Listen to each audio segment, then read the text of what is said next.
Olá, seja bem-vindo ao canal. Antes de irmos para o vídeo, inscreva-se no canal e ative o sininho para ser notificado. Olá, no vídeo de hoje, quero te mostrar a manifestação do governo do Anticristo. Será que já estamos perto do fim? Cristo nos alertou: não sabemos nem o dia e nem a hora em que o Filho do Homem há de vir. Por isso, devemos estar preparados e vigilantes.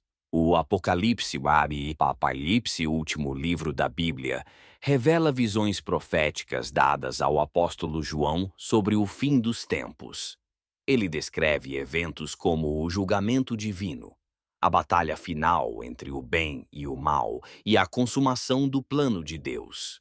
Entre os símbolos estão os 4 cavaleiros, que representam conquistas, guerras, fome e morte, e a abertura dos 7 selos, que desencadeiam desastres sobre a terra. Bom, eu fiz uma pesquisa aí, uma análise do que está tendo na internet sobre prognósticos para o fim dos tempos. E vi de tudo que você pode imaginar. Teve alguns que em 2023, em 2024, e voltou a aparecer agora no início de 2025, falando que estão descobrindo vozes que estão vindo do subsolo do Rio Eufrates. Estão dizendo que o Rio Eufrates está secando, que é a pior seca em 2 ou 3 mil anos, e que o Eufrates está secando, e que em algumas partes do Rio Eufrates estão aparecendo vozes demoníacas, vozes que já foram interpretadas de pessoas que estão ouvindo vozes do inferno, como se fossem demônios e anjos caídos gritando. E eles mostram essas vozes apavorantes aí na internet. Já vou dizer que é tudo fake news, não tem nada de vozes que estão sendo ouvidas lá no Iraque, nada disso, tá bom? Outros aí estão dizendo também que Donald Trump é o anticristo e que ele vai colocar o genro dele, que é judeu, para governar o mundo, porque o anticristo tem que ser um judeu. Há uma outra vertente que está dizendo que o anticristo será Elon Musk, que ele que é o anticristo, e que a inteligência artificial que ele está criando já é uma maneira de controlar o mundo agora em 2025, por isso que ele está assumindo um lugar na Casa Branca. Então, numa versão, o anticristo será o genro de Donald Trump. Na outra versão, o anticristo será Elon Musk. Alguns estão dizendo que o anticristo será Mark Zuckerberg, que por isso que agora ele está se aliando. Há alguns que até dividem os dois, tudo isso eu vi na internet, que como fala da besta do mar e da besta da terra, eles estão dizendo que a besta da terra é o Donald Trump. E a besta do mar seria o Elon Musk, porque ele veio lá do outro lado da África do Sul, então ele cruzou o mar para chegar até os Estados Unidos. Então, um seria a besta do mar, outro seria a besta da terra. Que mais que eu vi também aí de... sim, que Israel já tem um grupo que já está esperando apenas a posse do Donald Trump para começar a reconstruir o terceiro templo em Jerusalém. E que aí o anticristo vai comandar o mundo a partir desse terceiro templo. O que a gente pode falar de tudo isso? Será que realmente essas profecias são verdadeiras? Será que a marca da besta será alguma coisa ligada à inteligência artificial? Será que a economia agora está caminhando para a construção da imagem da besta, que vai obrigar todo mundo a adorar essa imagem? A febre com relação ao fim do mundo ainda é muito grande, muito grande. Eu peguei apenas umas 2 ou 3 pesquisas de opinião pública para vocês verem como que o assunto apocalipse ainda fascina as pessoas tremendamente. Vamos lá. Olha como é que assunto de fim do mundo ainda mexe com a mente das pessoas. Uma pesquisa feita em 2021 com pessoas entre 16 e 25 anos ao redor do mundo descobriu que 56% dos entrevistados concordavam com a afirmação: a humanidade está condenada. O YouGov de 2020 descobriu que quase 1 em cada 3 americanos um em cada 3 disse que esperava um evento apocalíptico em suas vidas, com o dia do julgamento, julgamento cristão relegado em quarto lugar por uma pandemia, depois mudança climática, guerra nuclear, zumbis alienígenas que ficariam na retaguarda. Ou seja, as pessoas acreditam tanto na profecia bíblica como em crendices como zumbi apocalíptico. As pessoas ainda querem saber de fim do mundo. Só que eu vou mostrar para vocês uma citação que parece que foi escrito ontem. Olha aqui. Quem não consegue ver que o mundo já está em declínio e já não tem a força e vigor de antigamente?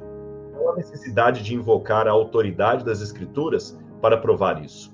O mundo conta a sua própria história e, na sua decadência geral, dá testemunho adequado de que se aproxima do fim. Há menos inocência nos tribunais, menos justiça nos juízes, menos concórdia entre amigos, menos sinceridade artística, menos rigor moral. Você concordaria com essas palavras? Realmente parece que o mundo não precisa nem da Bíblia mais para acreditar que o mundo está no fim. Há menos moralidade nos tribunais, menos honestidade. Não precisa nem da Bíblia. Realmente basta olhar que o mundo chegou ao seu caos. E a pessoa que escreveu isso aí, ela escreveu justamente motivada por uma crise sanitária que se abateu sobre o mundo. E se você pensa que eu estou falando de alguém que falou na época da pandemia, não. Quem falou isso foi Cipriano, um dos pais da igreja primitiva, um dos primeiros autores cristãos, que não tem nada a ver com aquele famoso livro de São Cipriano lá, que é outra fake news aí. Não tem nada a ver com São Cipriano, que as pessoas leem o livro e viram fumaça, né? Esse Cipriano, perdão, foi um pai da igreja, ele viveu no 3º século, e ele escreveu essas palavras que eu acabei de ler para vocês no ano 250 de nossa era. Ou seja, no ano 250, Cipriano já olhava para o mundo em redor e chegava à conclusão que o mundo estava no fim. E que não tinha muito tempo para Jesus voltar. No ano 250. Nós estamos em 2025. Séculos e séculos já se passaram e o mundo está aqui ainda. Como é que a gente pode ter a certeza que o mundo realmente está chegando no fim? Como é que nós podemos ter a certeza absoluta disso? Cipriano acreditava, junto com vários pais da igreja, Irineu de Lyon, outra aqui que eu quero lembrar, gente, que escreveu sobre Daniel, daqui a pouco eu lembro o nome dele. Eu sei que Hilário de Poitiers, Irineu de Lyon, Justino, vários desses pais da igreja, tem que estar faltando o nome dele, eu vou lembrar daqui a pouquinho. Eles acreditavam que o mundo estava chegando no seu 6º milênio. E que no ano 500, o mundo teria 6.000 anos desde Adão. Então que Jesus deveria voltar, no máximo, até o ano 500. Como eles estavam no ano 250, eles davam mais 2 séculos e meio, no máximo, para a volta de Jesus.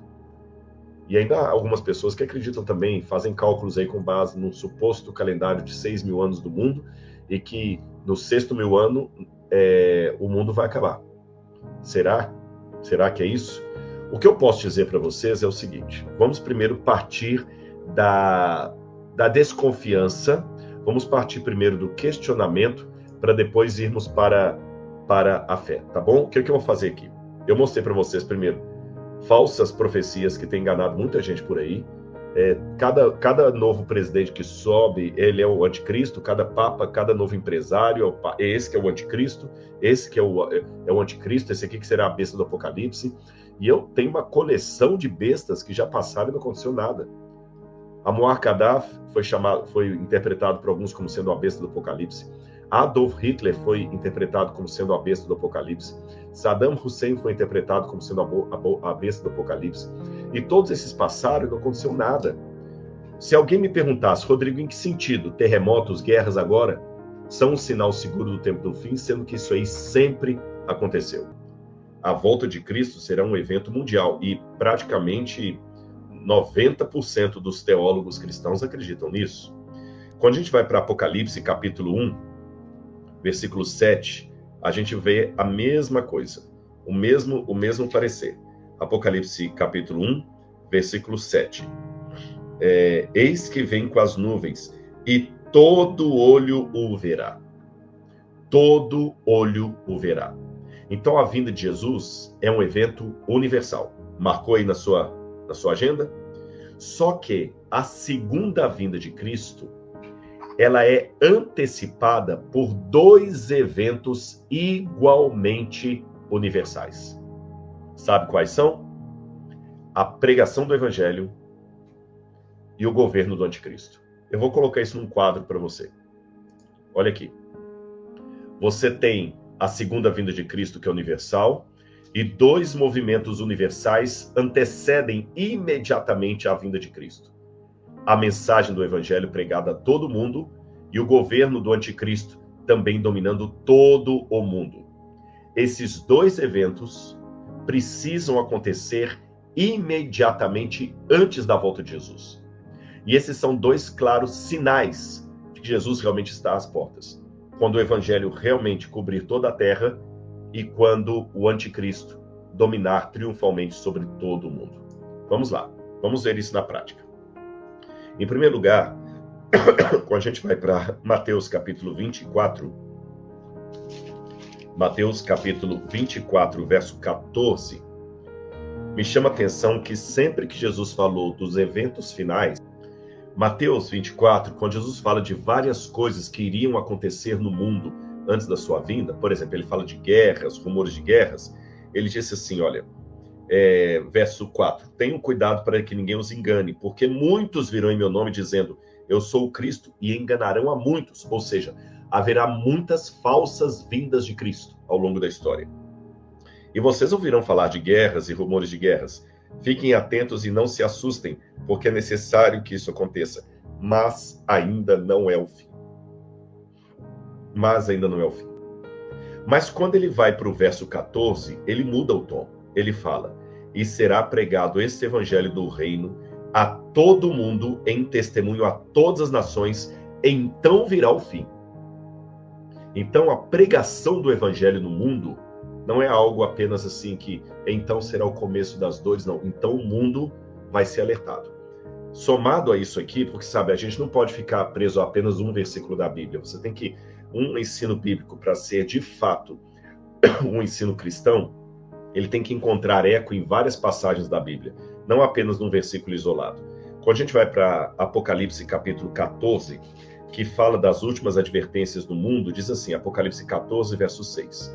Vi outro anjo voando pelo meio do céu, tendo um evangelho eterno para pregar aos que habitam sobre a terra, a cada nação, tribo, língua e povo, dizendo, temam a Deus e deem glória a Ele, pois é chegada a hora que Ele vai julgar.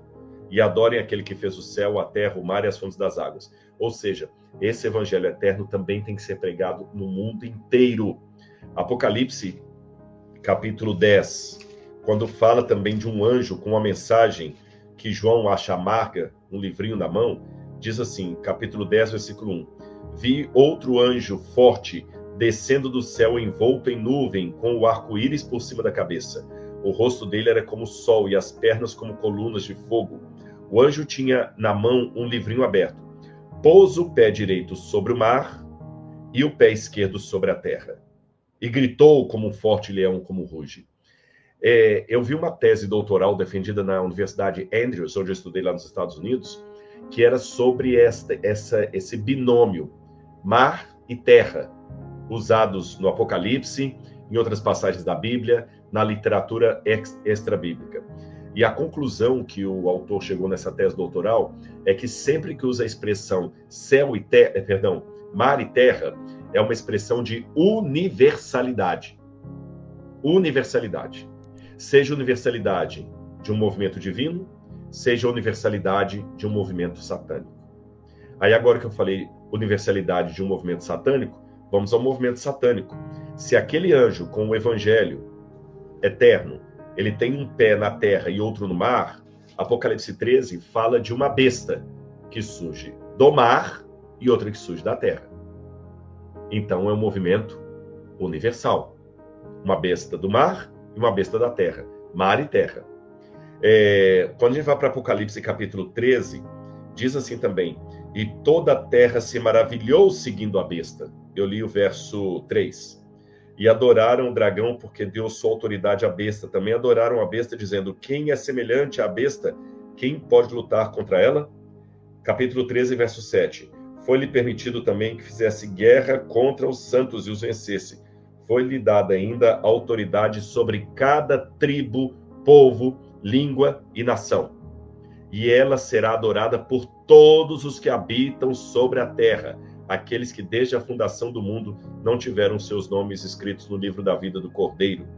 Quando fala da segunda besta, Apocalipse 13, versículo 12 diz: ela exerce a autoridade da primeira besta na sua presença e faz com que a terra e os seus habitantes adorem a primeira besta, cuja ferida mortal foi curada. Verso 14: seduz aqueles que habitam sobre a terra. E finalmente, verso 16: a todos os pequenos, os grandes, os ricos, os pobres, os livres, os escravos, faz com que lhes seja dada certa marca na mão direita ou na testa. Perceberam? Então, o regime governamental da besta é algo universal, global, pega todo mundo. E a segunda vinda de Cristo também é algo global, que pega todo mundo, como eu mostrei para vocês. Faltou mostrar uma passagem sobre a segunda vinda de Cristo, que é Apocalipse capítulo 6, versículo 15, que diz assim: os reis da terra, os grandes, os comandantes, os ricos, os poderosos, e todo escravo e todo livre, se esconderam nas cavernas e nos penhascos dos montes. Ou seja, a volta de Jesus será universal. E antecedendo a volta de Jesus, eu tenho uma mensagem universal, uma mensagem global e um governo global do anticristo. Daniel capítulo 7 fala de 4 poderes que dominariam o mundo. 4 poderes. E Daniel vê esses 4 poderes que vão dominar o mundo até a vinda de Cristo como forma de animais. E sabe quais são esses animais? Eu vou mostrar para você aqui num desenho. Daniel capítulo 7 fala que o primeiro animal é como um leão com asas de águia. O segundo animal como um urso. O terceiro como um leopardo. E o último, um animal terrível e espantoso com 10 chifres na cabeça. Se você observar bem a comparação desses 4 animais de Daniel com a besta de Apocalipse capítulo 13, então eu estou comparando Daniel 7 com Apocalipse 13, você vai ver que a besta é a reunião desses 7 animais. O que são esses 7 animais? O leão representava a Babilônia, o urso, a Medopérsia, o leopardo, a Grécia, e o animal terrível e espantoso, Roma em todas as suas fases. Então a besta do Apocalipse é a reunião de todos esses reinos anteriores que eram a uma inimigos do povo de Deus. Então eu posso dizer, para começo de conversa, que a profecia me mostra que a besta do Apocalipse é um reino. Então exclui aquele negócio da besta do Apocalipse ser a ONU, exclui aquele negócio da besta do Apocalipse ser computador, que a besta do Apocalipse é o chip, que a besta do Apocalipse é o celular. A besta do Apocalipse é um reino. Porque em profecias apocalípticas, sempre um animal feroz é um símbolo de um reino. Uma das coisas que vai facilitar você entender o Apocalipse é você descobrir quais são os códigos que a literatura apocalíptica usa. Por exemplo, se eu souber os códigos da minha cultura, fica fácil. Se alguém aparecer sacudindo uma bandeira branca, eu sei que é trégua, paz. Eu não preciso agora falar que a bandeira branca representa a saudade, que a bandeira branca representa o romantismo, que a bandeira branca representa o amor, que a bandeira branca representa Jesus, que a bandeira branca representa a igreja. Não, bandeira branca, na nossa cultura, representa a paz. Ponto. Então, se daqui a 2000 anos alguém quer entender o que significa um soldado sacudindo uma bandeira branca ou um lenço branco, a pessoa precisa voltar na nossa cultura e compreender que na nossa cultura aquele símbolo tinha tal significado, para não ficar com invencionice. Então, para entender o significado do Apocalipse, é importante eu voltar aos textos bíblicos, ao tempo bíblico, e a arqueologia ajuda isso, com outras literaturas comparadas e ver qual era o sentido de um terion, de uma besta fera. Era um rei. Agora vamos com calma. Lembra que eu falei que a volta de Jesus vai ser antecipada por uma pregação universal do Evangelho e por um governo universal, global, mundial? Pois bem, me chama a atenção que na época bíblica não tinha como ter um reino universal. A Babilônia não foi um reino universal. A Babilônia não dominou a China. A Babilônia não dominou onde hoje é a Coreia. A Babilônia não dominou o que hoje é a África. A Pérsia, por mais grandiosa que tenha sido, a Pérsia não dominou a Europa Ocidental. A Pérsia não estendeu suas fronteiras até Portugal e Espanha. A Grécia, muito menos. Alexandre foi da região da Macedônia até a Índia, cobrindo o norte da África ali no Egito, e inclusive a região de Israel também. Mas Alexandre o Grande não dominou onde hoje é a Itália. Não há presença de Alexandre o Grande na Rússia. Então, nenhum desses reinos foi universal. Nem Roma foi universal. Mas, para eu saber que eu estou realmente na época do anticristo, eu tenho que ter pelo menos um aceno a um reino universal. A profecia apocalíptica não poderia ser para a época do apóstolo João. Com isso, eu já descarto alguns que ficam interpretando: não, o anticristo era Nero. Era Nero. Era Nero. Não era Nero. Em primeiro lugar, porque nós temos muitas evidências que eu não vou dar agora, que o Apocalipse não foi escrito na época de Nero, e sim na época de Domiciano. E ele coloca a besta como sendo um evento futuro ainda. Então não tem nada a ver com Nero, nem com nenhum imperador da época de João. Era uma coisa que ia acontecer distante. E outra, a profecia falava de um governo anticristão que ia dominar todo o mundo. Se Nero foi o anticristo, então a Bíblia mentiu, porque aqui a Bíblia fala que a marca da besta ia ser dada a todos os povos da terra, e a marca da besta não tinha como atingir os incas, maias e astecas, que nem sabiam o que era Roma naquela época. Então, descartado. Paulo pregou o evangelho na Ásia Menor, dizem que Tomé foi até a Índia, que Marcos esteve no Egito, mas de qualquer maneira, o evangelho ainda não tinha chegado a lugares tão distantes do mundo. Uma coisa que a gente observa na Bíblia é que Deus, às vezes, não tem aquela pressa, aquele imediatismo que nós temos. Eu vou ler para vocês uma passagem aqui de Pedro, quando Pedro fala da segunda vinda de Cristo e dos, como se diz, os ímpios, os críticos que iriam falar: Jesus não vai voltar coisa nenhuma, já tem muito tempo e tudo mais. Olha o que Pedro falou aqui. 2 Pedro, capítulo 3, versículo 1. Amados, esta é agora a segunda carta que eu escrevo a vocês. Em ambas eu procuro, com lembranças, despertar a mente esclarecida de vocês, para que se lembrem das palavras que anteriormente foram ditas pelos santos profetas e também se lembrem do mandamento do Senhor e Salvador que os apóstolos de vocês lhes ensinaram. Antes de tudo, saibam que nos últimos dias virão escarnecedores com as suas zombarias, andando segundo as suas próprias paixões e dizendo: onde está a promessa da sua vinda? Porque desde que os pais morreram, todas as coisas permanecem como desde a criação do mundo. Aí Pedro continua no verso 8. Mas há uma coisa, amados, que vocês não devem esquecer, que para o Senhor um dia é como 1000 anos e 1000 anos como um dia. O Senhor não retarda a sua promessa, ainda que a julgue demorada. Pelo contrário, ele é paciente com vocês, não querendo que ninguém pereça, mas que todos cheguem ao arrependimento. Ou seja, às vezes, a noção de iminência ela é minha, mas não é de Deus. Eu vou dar alguns exemplos bíblicos, além dessa passagem de Pedro que eu li para você. Jesus falou com Adão assim: não coma do fruto proibido, porque no dia em que você comer do fruto, você vai morrer. Só que Adão só foi morrer 900 e poucos anos depois. Aí alguns até pensam que esse 900 e poucos anos que Adão morreu é por causa do que Pedro falou: um dia para o Senhor é como 1000 anos, e 1000 anos como um dia. Então, Adão morreu no dia que ele comeu o fruto, mas dentro do calendário de Deus, onde 1000 anos vale um dia. Tá certo? Isaías falou: eis que a virgem conceberá e dará à luz a um filho, e ele será chamado de Emanuel. Isaías falou isso no 8º século a.C.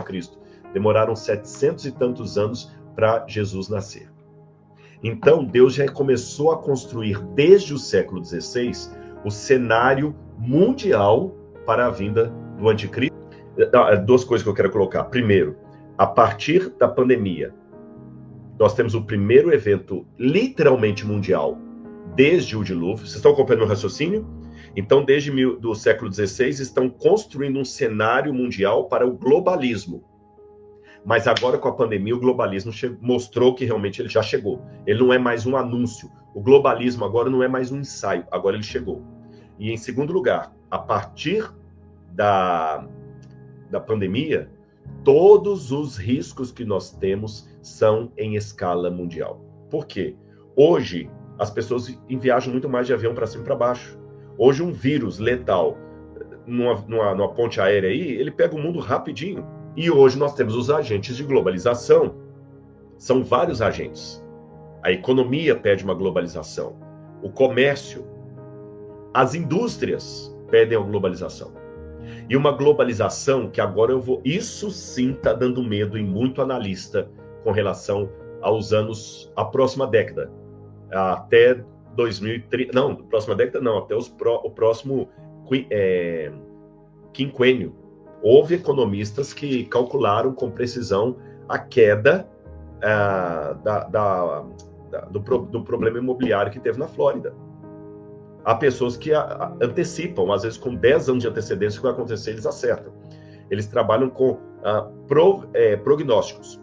E o Joseph Nye, ele fala que o mundo hoje tem que ser globalizado. Não tem como. Só que nós temos um problema. O mundo não aceita mais um governo mundial. Porque o nacionalismo está imperando aí, cada um tem um nacionalismo. O mundo não aceita um governo mundial. Mas o mundo tem que ser unido mundialmente. Então começou a se falar de governança mundial. Esse livro dele, O Poder do Futuro, ele fala disso aí, governança mundial. E ele fala que essa governança, ela passa por 3 aspectos ou 3 dimensões. Primeiro, você tem a governança de um acordo global. O que é o acordo global? Bom, quando teve a pandemia, os países entraram num acordo global imediato para ver, olha, todo mundo tem que usar máscara, distanciamento, aeroportos fechados, etc. Foi um acordo global ali. Em segundo lugar, a segunda dimensão, é quando você tem um regime global. Esse regime já é um arranjo mais assim especial. Por exemplo, mudanças climáticas. Aí você tem o Acordo de Kyoto, que os países subscrevem, tá certo? Por exemplo, quando você tem o Atlântico Norte, países que se reúnem para poder barrar terrorismo, essa é a segunda parte. E, em terceiro lugar, agências internacionais, como a ONU, a Unesco, etc. Só que tem um problema depois desse livro, é que hoje esses 3 elementos, acordo global, regime global e agências internacionais, não dão mais conta das necessidades globais que estão acontecendo, especialmente em relação à economia. Aí me chama a atenção que quando eu vou para Apocalipse 13, gente, isso aqui não precisa ficar inventando a roda. Apocalipse 13 é muito claro em dizer que a hegemonia do Apocalipse da besta tem a ver com a economia mundial. Porque olha o que diz aqui. A todos os pequenos e grandes, ricos e pobres, livres e escravos, faz com que lhe seja dada certa marca na mão direita ou na testa, para que ninguém possa comprar ou vender, senão aquele que tem a marca da besta ou o número do seu nome. E ainda fala, aquele que tem sabedoria e que tem entendimento, aqui está a sabedoria, aquele que tem entendimento, calcule o número da besta. Então é algoritmo, é número, é comércio. Então você falar que a besta agora é comércio. Tem 2 coisas que marcam o Apocalipse capítulo 13. Primeira delas, a adoração a Deus, a adoração verdadeira. Pode olhar que Apocalipse 13 toda fala de adoração a Deus. Segunda, fidelidade aos mandamentos de Deus.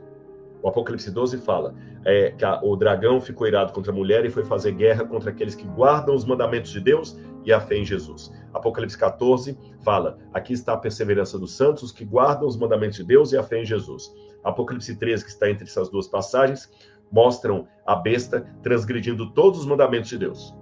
Ela manda matar, ela manda adulterar, ela manda idolatrar, ela blasfema do nome de Deus, pega todos os mandamentos e a besta vai descumprindo um por um. E ela manda adorar a ela. Parece até com aquela imagem de Nabucodonosor, lá do livro de Daniel. Então, é adoração a Deus, fidelidade a Deus e economia. O Yuval Harari fala nesse livro que nós vamos ter uma geração de inúteis. E a projeção é assustadora. Esse aqui é um quadro, um trabalho acadêmico, ele está na internet, depois vocês podem procurar, que de acordo com o Banco Mundial, 1 bilhão de pessoas entrará no mercado de trabalho nos próximos 10 anos. Isso aqui era uma projeção de 2015 até 2025, até o ano que nós estamos. Só que eles estão com uma perspectiva, uma projeção que 2 bilhões de trabalhos desaparecerão até 2030. 2 bilhões de trabalhos. Isso aqui foi escrito em 2016. Tá certo? Em 2016, eles estavam com uma projeção para até 2025, até o ano agora, entrar no mercado de trabalho 1 bilhão de pessoas. E até 2030, sumirem do mapa 2 bilhões de postos de trabalho. O dinheiro não está na mão dos governos. O dinheiro está na mão das megacorporações. Por que que o Donald Trump, que é o investidor, pediu o Elon Musk para integrar o governo dele? Ele não é burro. Ele não é burro. E o Elon Musk também não é burro. Então você domina a tecnologia, você domina o monopólio do mundo, não tem como você ser quebrado, mas você ajuda o mundo a não quebrar. Agora, como é que o pessoal vai fazer para todo esse dinheiro estar controlado? Eu vou falar para vocês uma coisa que eu me perguntava quando eu estudava Apocalipse há muito tempo atrás. Como é que não vai poder comprar nem vender quem tiver a marca da besta? Eu fazia essa pergunta. Porque imagina, é só guardar dinheiro num cofre escondido, eu vou lá, quem não vai aceitar dinheiro? Se o pessoal aceita dinheiro de traficante, aceita dinheiro de suborno, aceita dinheiro sujo, tem lavagem de dinheiro, eles vão aceitar o meu dinheiro. Só que agora, lavagem de dinheiro vivo, vai desaparecer. Você sabe que não existe mais a ideia de moeda fiduciária. O que é moeda fiduciária? Quando você tinha um montante de dinheiro e um montante de ouro no cofre do Tesouro Nacional. Hoje o valor da moeda não é mais pelo tanto de ouro que o governo tem, não é mais moeda fiduciária. Agora a moeda está cada vez mais virtual. O Trump lançou uma moeda virtual dele antes de assumir a presidência, e a moeda dele foi lá em cima. Tudo na base da especulação. Essa margem acima de 30% da população mundial que simplesmente não terá trabalho. E aí o que faz com milhões e milhões e milhões de pessoas desempregadas? Será uma crise tremenda. O Yuval Harari sugere, com base em outros autores, que o que vai salvar o mundo será a governança mundial que vai criar uma espécie de Bolsa Família. O Bolsa Família. Será uma renda que o governo vai dar para as pessoas desempregadas, para que elas possam girar a economia. Mas aí você pode perguntar, Rodrigo, de onde o governo vai tirar essa renda? Aí eu vou mostrar para você uma coisa que está muito em voga no Brasil agora, e você pensa que é coisa da cabeça do ministro Haddad, mas não é. Não estou defendendo o ministro Haddad, nem estou condenando. Quero deixar bem claro, eu estou citando aqui apenas a guisa de ilustração, tá certo? Não estou defendendo a cobrança de impostos do atual governo, nem criticando. Só estou querendo dizer para vocês que muitas das falas do atual governo, dos atuais ministros dele, são falas que têm um eco mundial. Então, vou mostrar para vocês aqui. O Jornal da USP publicou recentemente que a taxação dos super ricos não acabaria com os bilionários, apenas frearia o aumento da desigualdade. Ou seja, o que está escrito aqui no Jornal da USP é o que o Yuval Harari colocou. O que está acontecendo hoje? As megacorporações estão cada vez englobando outras. Por quê? Às vezes há pessoas milionárias que ele tem uma empresa de família. Sei lá, eu tenho uma empresa de remédio, de medicação. Aí, essa empresa foi o meu avô que fundou. Aí chega um mega empresário e fala o seguinte: eu compro a sua empresa agora por 800 milhões de dólares. Eu penso, 800 milhões de dólares na minha conta dá para o meu tataraneto viver sem precisar trabalhar. Mas uma empresa valendo 800 milhões de dólares, ela pode falir, ela pode quebrar, ela pode ser sufocada pelo mercado. Então é melhor vender agora. Isso aconteceu. A Laura estava lendo um livro recentemente aqui do fundador do Waze. O fundador do Waze chegou na época e propôs uma parceria com os donos da TomTom e de uma outra companhia que me esqueci agora, que era a companhia daqueles GPS de carro. Eles desdenharam dele. Sabe o que ele fez? O Waze hoje é uma febre, está no celular do mundo inteiro, e o TomTom faliu, e a outra companhia, que eu me esqueci o nome, faliu também. Ninguém mais vende aqueles... Se eles tivessem, na época, aceitado a sociedade proposta pelo fundador do Waze, ou vendido a TomTom para ele, e a Garmin, lembrei, Garmin, se os donos da Garmin, da TomTom, tivessem vendido a companhia na época certa, eles estavam com milhões de dólares agora vivendo só de aplicação. Então, muitos milionários estão vendendo as suas empresas para viver apenas de renda. E aí nós estamos vendo um aumento das multicorporações. Então, por exemplo, hoje a Nestlé não é dona só da chocolate Nestlé. Ela é dona da Nescafé, ela é dona do chocolate da Garoto. Eles não mudam, às vezes, o nome da marca, mas pertence a eles. A Kellogg's comprou um monte de marca também. Então, às vezes, está aí no supermercado, você está vendo 4, 5, 6 marcas ali de chocolate, mas são todos de uma mesma empresa. E essas multi-empresas é que vão dominar a economia mundial. Então, a proposta de taxar os ricos, que o Haddad tanto fala, é com que objetivo? Hoje, nós temos 1% dos mais ricos controlando 46% da economia mundial. Então, com o futuro, onde a maior parte das pessoas não poderão trabalhar, o que os governos querem fazer? Repito, não estou aqui defendendo nem acusando, estou apenas descrevendo para vocês. Se 62% das pessoas realmente ricas têm uma fortuna que equivale a 3,5 bilhões de pessoas, é o equivalente ao PIB de 3,5 bilhões de pessoas produzindo riqueza, eu posso taxar essas pessoas em até 70%, que elas vão continuar multibilionárias. Por exemplo, se hoje o governo chega em alguém como Elon Musk, ou se não me engano, o Elon Musk tem, parece-me que é quase 200 bilhões de dólares. Acho que é 200 bilhões de dólares que ele tem. Ele é seguido por um camarada lá da Índia que tem 138 bilhões de dólares. O outro tem cento e tantos bilhões de dólares. Mas vamos pegar alguém da leva desses aí. Se eu chego em alguém que tem 100 bilhões de dólares e eles ganham por dia, tem alguns deles que ganham por dia 100 milhões de dólares. Se o governo taxar essa riqueza desse sujeito em 70%, ele ainda continuará muito rico. Se ele ganha por dia 100 milhões de dólares e ele devolve para o governo 70 milhões de dólares, isso significa que ele ainda continua amanhecendo 30 milhões de dólares mais rico a cada dia.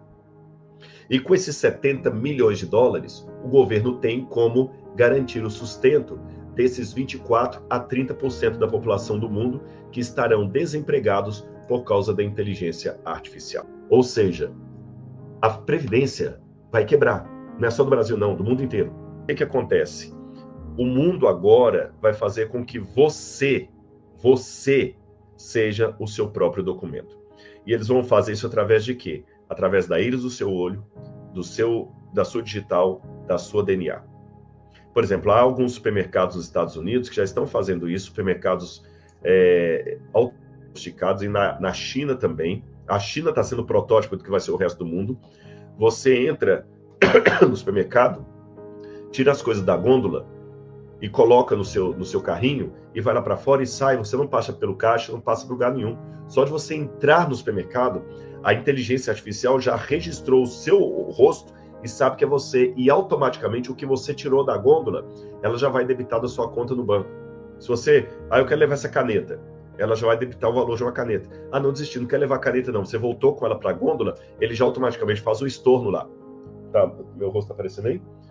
Vai ser assim, não vai mais precisar de cartão, nem nada. E o que muitos analistas têm falado é que o governo vai controlar o mundo, parênteses, deixa de fora a teologia bíblica por enquanto. Vai ser um negócio que todo mundo vai bater palma. Porque a Bíblia fala que a terra vai se maravilhar seguindo a besta, vai ser um negócio que todo mundo vai bater palma. Sabe por quê? Quando essa governança mundial, ela estiver eficaz aqui, vai ser um negócio tão forte que não vai ter mais sonegação de impostos, nem desigualdade de imposto, porque o imposto do mundo inteiro vai ser a mesma alíquota. E os governos vão ser fiscalizados por outros governos. Não vai ter esse negócio de lavagem de dinheiro. Só que, leiam o livro O Grande Irmão, viu? 1844. 1984. Leiam o livro de 1984, como fala do Grande Irmão. Essa vigilância que a China já tem hoje, Estados Unidos está implementando e aos poucos vai tendo, ela vai continuar pregando a liberdade, mas uma liberdade vigiada para o seu próprio bem. Mas imagine agora com olhares otimistas. Você não vai ficar mais preocupado em roubar o seu celular, porque o seu celular vai ser seu. Não vai ter como alguém desbloquear e pegar para ele. Vai ser seu. Se você perder o seu celular, em qualquer computador do mundo, você vai saber onde é que seu celular está, em tempo real. Você não vai mais precisar ficar preocupado em ser assaltado, alguém levar o seu carro, porque o seu carro vai ser seu, ele vai ser rastreável. Ou seja, o governo vai cercear a sua liberdade para lhe dar liberdade. Você não vai mais precisar sair comendo nas ruas de São Paulo de ser assaltado, porque não tem como. Não tem como um bandido pegar o seu carro e levar para vender no outro país, aqui atravessar a fronteira e vender no Paraguai, ou num desmanche aí, em alguma periferia. Não vai ter isso, porque ele vai saber onde o seu carro está em tempo real. Você não vai mais precisar ficar preocupado, onde é que eu botei o cartão de crédito? Você vai lá, você é o seu cartão de crédito. Não tem como alguém matar você e colocar o seu olho lá na fechadura para entrar, não vai existir isso. Isso é filme do Schwarzenegger. Você não vai precisar mais de chave. É o seu rosto que vai abrir a porta da sua casa. Hoje aqui mesmo, o Museu de Arqueologia, eu abro com o meu rosto. Eu chego lá, na reitoria do NASP, eu entro com o meu rosto. Isso vai ser cada vez mais sofisticado. Aí, eles vão poder controlar quem vai comprar e quem vai vender, porque o governo também vai controlar o que você pode gastar. Não vai mais poder, igual nós temos o problema hoje, muita gente gastando dinheiro do Bolsa Família em jogo de tigrinho. Não vai ter mais isso, não. O seu crédito vai ser proibido por isso aqui. Quem vai autorizar ou travar o seu crédito é o governo. Não tem como ninguém quebrar mais. Sabe essas pessoas que gastam mais do que ganham? Não vai ter isso. O governo vai te ajudar a equilibrar suas contas. E o mundo vai ser um paraíso econômico. Quem se levantar contra esse sistema, certamente vai ser perseguido. Aí, eu termino a minha palestra dizendo, vai dar uma marca na testa ou na mão. Aí muita gente fica especulando, o que é o chip? No passado o pessoal dizia que era o código de barras, depois é o chip. O chip já nem está mais em voga. Esses dias alguém falou, olha, é o celular, porque a testa e a mão, o celular. Quem é canhoto que pega o celular com a mão esquerda, então? Não tem nada de celular. Sabe o que é a marca na fronte ou na mão? Vou revelar para vocês agora. Eu espero que possa ser adicionado ao palco. Já viram essa foto aqui? Isso aqui é um menino judeu. E ele está com um objeto na testa e na mão. Aqui na mão esquerda, no caso. O que é esse objeto que ele está na mão e na testa? O que é esse objeto? Esse objeto aqui é um tefilim. O que é um tefilim? Vou mostrar para vocês o que é o tefilim. Olha o que você tem aqui na Bíblia. Nós lemos Apocalipse capítulo 13, não é isso? E quando vamos a Deuteronômio capítulo 6, versículo 8, Deuteronômio 6, verso 8, Deus deu a seguinte ordem para os judeus. Verso 4. Escute, Israel, o Senhor nosso Deus é o único Deus. Portanto, ame o Senhor seu Deus de todo o seu coração, de toda a sua alma e com toda a sua força. De acordo com Jesus, aqui é o resumo dos mandamentos de Deus, que um dia perguntaram a Jesus, qual é o maior mandamento? Jesus falou, ame ao teu Deus como, acima de todas as coisas, e ao teu próximo como a ti mesmo. Então, esse aqui é o resumo da lei. E olha o que Deus ordenou aos hebreus no Antigo Testamento. Estas palavras que hoje lhe ordeno estarão no seu coração. Você as inculcará a seus filhos, e delas falarás quando estiver sentado em sua casa, andando pelo caminho, ao deitar ou levantar-se. Também deve amarrá-las como sinal na sua mão, e serão por frontal entre os olhos. A lei de Deus deveria estar como um sinal na mão e frontal entre os olhos. Por isso que você vê o judeu religioso hoje usando o resumo da lei, frontal entre os olhos, a caixinha que está aqui em cima na testa e na mão. E no Apocalipse, o que o anticristo mais faz é uma paródia de Cristo. Ele imita Cristo para enganar. Ele é uma bolsa cara da Louis Vuitton vendida na 25 de março. Parece muito com a verdadeira, mas é falsa. Parece demais com a verdadeira, mas não é a verdadeira. E se você olhar em todo o Apocalipse, o anticristo sempre imita Cristo para enganar, como a bolsa falsa da 25 de março. Jesus é o Cordeiro de Deus que está sentado no trono de Deus Pai. Apocalipse capítulo 5. O anticristo parece cordeiro, mas fala como dragão. A segunda besta parece um cordeiro e se assenta no trono de Satanás. Olha, Jesus é um cordeiro que se assenta no trono de Deus Pai. O anticristo é um cordeiro que se assenta no trono de Satanás. Apocalipse capítulo 13. Jesus é um cordeiro degolado que estava vivo, que Apocalipse capítulo 5 fala. O cordeiro, Jesus, ele estava com a marca da degola, mas estava vivo no trono de Deus. Apocalipse capítulo 13 fala da besta que tem uma das cabeças ferida de morte, mas ela também está viva, sentada no trono do dragão. Você está vendo as semelhanças? O cordeiro, Jesus é o cordeiro, a besta parece o cordeiro. Jesus se assenta no trono de Deus Pai, a besta se assenta no trono do dragão. Jesus tem uma marca de degola, a besta tem uma das cabeças feridas de morte. Jesus está vivo apesar da degola, a besta sobrevive à marca de morte. Está tudo no Apocalipse. Jesus sela na sua testa os 144 mil que ficarão fiéis a Deus na época do anticristo. E o anticristo sela nas testas com o sinal da besta. O que vai fazer você ter o selo de Deus e não a marca da besta é a fidelidade aos mandamentos de Deus. Apocalipse 14, verso 12. Aqui está a fidelidade dos santos, os que guardam os mandamentos de Deus e a fé em Jesus. E repito, o que vai determinar a sua fidelidade não é a sua recusa em ter uma conta bancária, não é a sua recusa em ter a sua digital num banco, ou a sua recusa em aceitar que a sua íris do olho seja lida pela inteligência artificial. Não é isso.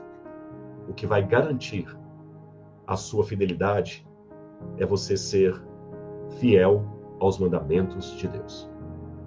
Então, quando você vir em passos acelerados esse governo cada vez se globalizando, numa governança mundial, misturando religião com política e sugerindo às pessoas coisas que vão na contramão dos mandamentos de Deus, meu conselho: fique fiel. Eu sei que, se você estiver aqui, na época do anticristo, decida pelo lado do Cordeiro. Receba na sua testa o mesmo selo de Deus que ele vai dar àquele grupo que é denominado 144 mil.